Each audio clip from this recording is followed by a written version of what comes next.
दिवंगत एक्टर धर्मेंद्र जी ने हेमा मालिनी से दूसरी शादी की थी। शादी के सालों बाद भी उन्हें वो दर्जा नहीं मिला हेमा जी जो अपनी जिंदगी में चाहती थी। शादी के बाद धर्मेंद्र और हेमा मालिनी साथ साथ कभी नहीं रहे। आज भी हेमा मालिनी और उनकी बेटियां धर्म जी के पहले परिवार से दूर हैं। बता दें कि जब हेमा की बेटियां ईशा और आहाना देओल काफी समय तक इस बात से अनजान थी कि उनकी मां हेमा ने शादीशुदा और 4 बच्चों के पिता से शादी की थी।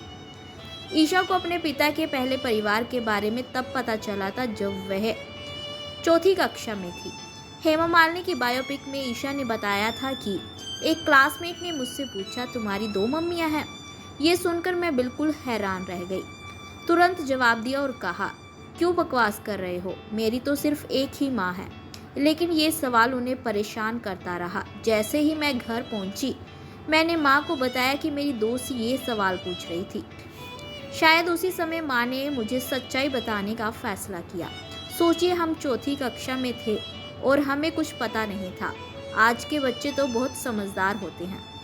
सच्चाई जानने के बाद भी उन्होंने कभी अपने पिता के लिए कोई शिकायत महसूस नहीं की। ईशा ने कहा, सच कहूँ तो मुझे कभी बुरा नहीं लगा। आज तक मुझे इसमें कुछ गलत नहीं लगता और इसका पूरा क्रेडिट मैं अपने माता पिता को देती हूँ, जिन्होंने हमें कभी असहज महसूस नहीं होने दिया। मैं ऐसे माहौल में बड़ी हुई हूँ जहाँ उनके पिता रात में घर पर नहीं रहते थे।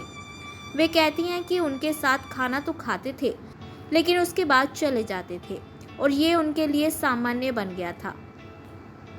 जब मैं छोटी थी तब दोस्तों के घर जाती थी, वहाँ उनके माता पिता दोनों साथ में रहते थे। तब समझ में आया कि पिता का घर पर होना कॉमन है, लेकिन हमें ऐसे पाला गया कि मुझे इससे ज़्यादा फर्क नहीं पड़ा। मैं अपनी माँ के साथ बहुत खुश थी और अपने पिता से बहुत प्यार करती थी।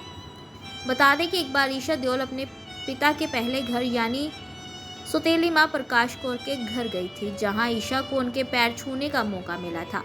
साल 2015 में धर्मेंद्र के भाई अजित देओल बीमार पड़ गए थे। उनका इलाज घर में चल रहा था, जहाँ धर्मेंद्र का पहला परिवार रहता था। ईशा और अहाना का अपने चाचा और अभय से गहरा नाता था। उनकी तबीयत बिगड़ती तो ईशा ने उनसे मिलने की इच्छा जाहिर की। ईशा ने सनी देओल को फ़ोन लगाया, जिनकी बदौलत पहली बार ईशा को उस घर में एंट्री मिली। 30 साल में पहली बार ईशा अपनी सौतेली माँ प्रकाश कौर से मिली। ईशा ने उनके पैर छुए, उन्होंने उन्हें आशीर्वाद दिया।